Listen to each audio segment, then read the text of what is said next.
Alors, afficher le nom des consommateurs de drogue, est-ce que c'est une bonne ou une mauvaise idée, Emmanuel Dancourt? Moi, je suis pour. Je vais vous expliquer pourquoi. Ben oui. Le name and shame, il est apparu aux États-Unis en 2009, lorsque la presse britannique a dénoncé le comportement de certains députés et ministres qui demandaient le remboursement par l'État de leurs dépenses privées. Ça commençait bien.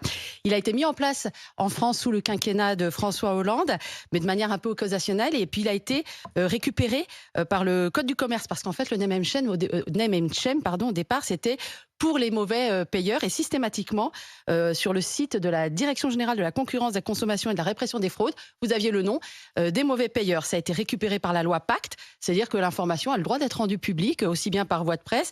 Et puis aujourd'hui, c'est dans l'article 422 du Code du commerce. Donc ça fait partie de l'outil. Mais c'est un outil juridique, c'est un arsenal qui est mis à la disposition des entreprises. Évidemment, ça a été récupéré par les réseaux sociaux, par les mouvements MeToo, les mouvements Balance ton port. Aujourd'hui, ça fait partie de l'arsenal. Donc moi, je suis complètement pour que d'un côté et que de l'autre. Ah non, mais ça existe, on n'a pas à se poser la question. Imagine, tu fumes un joint.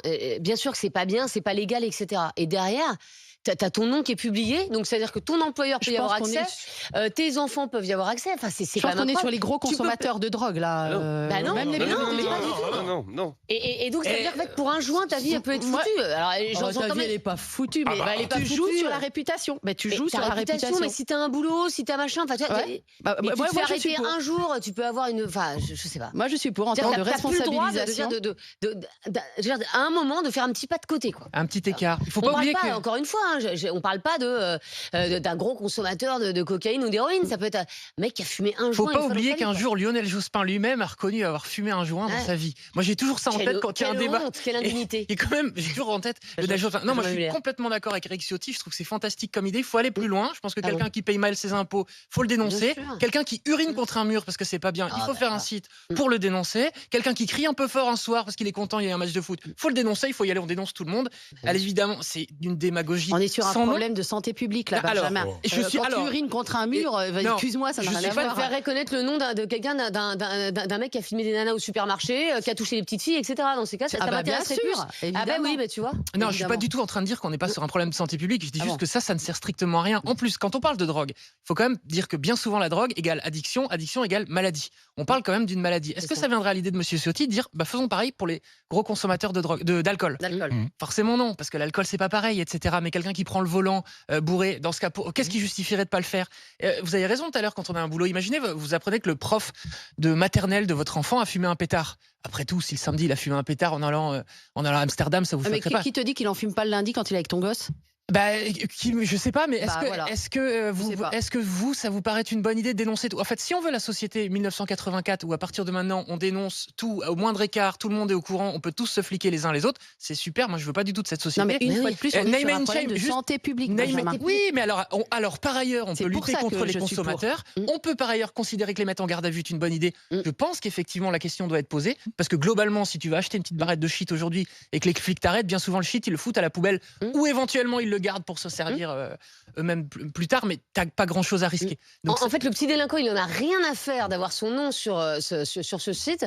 En revanche, l'étudiant, effectivement, qui a fauté une fois et qui va passer un entretien d'embauche. Vous, Estelle, si demain vous êtes prise sur ce site, ça fait la une des sites, Estelle Denis fume du cannabis. Mais qui va pas aller de voir bol, ce vous site, étiez à déjà une soirée une fois, vous avez tiré sur un pétard. C'est pas bien, Estelle, ça fait pas de vous une criminelle. En vrai, voilà la société que vous voulez. Qui va aller voir ce site? L'employeur qui hésite entre trois gamins pour avoir un boulot. Excuse-moi, je suis employeur, j'hésite entre trois personnes, j'allais prendre la personne qui fume pas, c'est évident. Mais qui te dit que celui qui a pas son nom sur le site, il fume pas? C'est vrai. Non, mais c'est vrai. Qui te dit qu'il fume pas? C'est juste qu'il y en a qui s'est fait prendre et pas l'autre. Donc en fait, tu vas avoir une pancarte affichée sur ton dos toute ta vie à cause de peut-être un malheureux joint. Et Emma, t'as des enfants, imagine, imagine c'est un de tes enfants qui faute une fois. Il y a un de tes enfants qui faute une fois, t'aurais pas les boules de dire... À 10 ans, ça me ferait mal. Non, mais tu vois ce que je veux dire, si à 18 ans, il faute une fois, il fume un petit pétard une fois, bon, il se fait gauler, et il a ça toute sa vie derrière son dos. Ça peut servir de leçon, mais qu'il refume pas derrière, moi je suis pas contre. Oui, mais si ça lui empêche de trouver des boulots, à ton fils, tu te diras pas, putain, pour un pétard quand même. Moi, j'en ai déjà fumé des pétards. Je suis bien content qu'il n'y ait pas des sites pour le signaler. Bon, je viens de le dire à la radio. Tu dis toi-même que si tu devais embaucher quelqu'un, par exemple, tu pourrais aller voir sur le site et t'embaucherais pas celui qui a fumé un pétard. Exactement. Ce qui veut dire que tes enfants, ça peut être la même chose pour eux. Bien sûr. Évidemment, je vais pas faire de distinction entre mes enfants et ceux des autres, évidemment. C'est une leçon de vie, quoi. Tu fais ce qu'il faut. Dis donc, ça fait cher la leçon de vie quand même. Fred Hermel. Je suis horrifié. Moi aussi. Je suis terrifié parce qu'en plus, Aussi, tu compares deux choses totalement incomparables. Aux États-Unis, tu as oublié, ça se fait beaucoup dans des villes, des affiches pour les pédophiles. En fait. Oui. Et ça, donc tu veux mettre au même niveau un pédophile, c'est-à-dire un danger pour la société, avec quelqu'un qui a pris peut-être un soir, comme vous avez tous dit, un pétard. En plus, tu parlais de le site des mauvais payeurs, mais ça n'a rien à voir. C'est-à-dire que toi, quand tu es une entreprise, c'est un site du tribunal de commerce qui réfère des entreprises qui sont gérées par des voyous, des gens qui ont arnaqué, etc. Mais ça c'est d'utilité publique. C'est-à-dire que ça va t'éviter à toi de te faire arnaquer par cet arnaqueur. Ça, je trouve ça très bien. Là, mais c'est terrifiant. Surtout qu'en plus, on sait très bien que les gens qui consomment de la drogue sont quasiment jamais contrôlés. C'est très très rare en fait. Donc ce qui fait que tu vas peut-être briser la vie de personnes pour un effet qui va être nul. Parce que les gens n'y pensent pas. Bien entendu que c'est pas bien d'acheter de la drogue, c'est illégal et c'est pas bon pour la santé. Mais pour une petite erreur, tu peux briser la vie de quelqu'un. Mais c'est peut-être pas une petite erreur. Mais si, ça peut être une personne. Non, mais ça peut être. Est-ce que vous partez sur vous minimisez complètement le problème. Mais ça concerne tout le monde. C'est un consommateur régulier. Pourquoi il y aurait son nom quelque part en fait? Ce qui est terrible en fait. T'as pas le nom du trafiquant, mais t'as le nom du consommateur. Non, mais ce qui est terrible aujourd'hui, c'est que tu as des gens qui agressent dans la rue, qui le lendemain sont dans la rue, des gens qui sont des dangers, je dis l'autre jour, même des violeurs qui sont dans la rue, et pour un gamin qui un soir a pris un pet, il va se retrouver, mais c'est terrible, t'imagines? C'est disproportionné. Ouais, c'est ça en fait. Et les effets. En fait, c'est un coup politique. C'est de la base terrifiant. C'est de la base. Tu te focalises sur le gamin qui une fois après un pet. Tu te focalises sur l'exception. Tu te focalises sur l'exception. Là, on est sur le mainstream. On est sur les grands consommateurs. Justement, non, Emmanuel. Évidemment que ça va tomber sur l'exception, mais il n'y a pas que des exceptions. Bon, Rémi Barré. En tout cas, ça ne concerne pas ça pourrait ne pas concerner un si petit nombre de personnes. Hein. Je viens de regarder les derniers chiffres du ministère de l'Intérieur. En 2022, il y a 143 447 personnes qui ont été verbalisées pour l'usage de stupéfiants. Donc c'est quelqu'un qui est prêt en train de fumer typiquement un joint dans la rue, qui prend une amende de 200 €. Ce qui est pas très malin. 150 € s'il paye tout de suite. 143 447 personnes, ça fait 393 amendes forfaitaires délictuelles par jour. Alors, on est avec Youssef. Youssef qui nous appelle de Villarbonneau dans l'Isère. Bonjour Youssef. Bonjour. Et vous vouliez participer à notre débat qui est déjà très animé. Youssef, vous êtes contre cette proposition hein? Ah oui, moi je suis contre. Je suis pas d'accord parce que c'est afficher la personne et il y a des conséquences derrière. Et imaginez, c'est son employeur, il tombe sur cet article, vous croyez qu'il va le garder? Non, parce que moi, comme je dis à votre collègue, je suis en tant que cariste, je conduis des engins. À l'époque, j'étais un gros fumeur. J'ai perdu mon permis à cause de ça. Mon permis, je l'ai payé cher. Maintenant que j'y tiens, je sais maintenant à quoi m'attendre. J'en subis des conséquences. Hein. Et maintenant, je sais que mon permis, j'y tiens. Alors, j'ai pas envie de le reperdre. Mais il faut penser aussi aux conséquences derrière. Parce que la personne, elle va perdre son travail à cause de ça. Non, je suis pas d'accord. C'est un consommateur, ok. D'accord, la drogue, c'est illégal. C'est pas bon pour la santé. Ah bah merci de le dire. C'est pas... Oui, mais t'es déjà puni, t'as déjà une amende. Non, mais attends, tu consommes, tu entretiens le marché de la drogue, tu entretiens le marché des dealers. Enfin, on parle de santé publique là.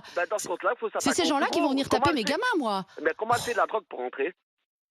Ouais, il faut se poser la question. La drogue, elle vient du Maroc, elle rentre en France normale. Vous croyez que c'est normal aussi? Non, moi je trouve ça pas normal. C'est facile de... vous voyez, moi je trouve que c'est pas normal d'afficher une personne parce qu'il a fumé un joint. Il a fumé un joint dans sa vie. C'est une erreur de sa vie. Il faut pas le punir et l'afficher sur un site internet. Il peut perdre son boulot. Sa famille, il faut penser aussi à sa famille, à ses enfants. Moi, je suis pas d'accord. Mais je comprends, Youssef. Il mérite une punition, il mérite quoi que ce soit. Qu'il a, de toute façon, il a une amende, il peut avoir une condamnation au casier. La garde à vue, par exemple, je pense que ça peut refroidir beaucoup de gens. Alors là, parce que passer la nuit au poste, je suis pas sûr qu'on soit tous préparés à ça. On te met 12 heures en garde à vue à 18 ans ou à 20 ans. Je pense que ça te calme un bon coup. Et par ailleurs, Éric Ciotti aurait tout à gagner à dire, et si à la place, il disait un rendez-vous obligatoire chez le psychologue, un rendez-vous obligatoire chez le médecin généraliste pour en parler. Non, mais Éric Ciotti, politiquement, c'est moins porteur de faire ça. Mais en vrai, c'est évidemment comme ça. Si tu veux traiter les... Parce qu'en fait, Emma, là, on parle des petits consommateurs. Quand il s'agit que de 200 € d'amende, c'est le gars qui a une petite barrette de shit. C'est pas celui qui a 1 kilo... Il veut passer l'amende de 200 à 1000. Oui, mais c'est pas celui qui a 1 kilo de shit dans le sac. Ou qui a de la... Enfin, celui qui a 1 kilo de shit dans son sac, il va pas aller s'amuser à fumer un joint dans la rue. Non, mais tu vois ce que je veux dire. Donc... Merci Youssef, en tout cas, d'avoir été avec nous et de nous avoir donné votre avis.